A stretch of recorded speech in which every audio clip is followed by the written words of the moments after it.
Friends, July 1 రోజు మా సాత్విక్కి 2 years complete అవుతుంది డేట్ ప్రకారం అయితే. బట్ వాళ్ళు తిథి ప్రకారం బర్త్డే సెలబ్రేషన్ చేస్తున్నారు కాబట్టి రథయాత్ర రోజు వాడి బర్త్డే అనమాట. ఈ ఇయర్ కూడా మేము వాడి బర్త్డేకి వెళ్ళలేకపోయాం, చాలా మిస్ అయ్యాం.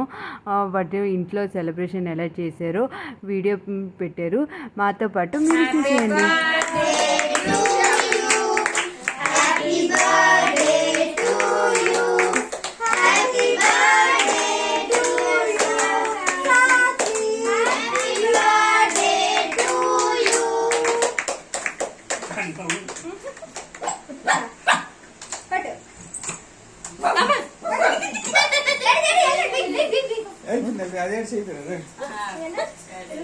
అదే బయట ఉంటుంది.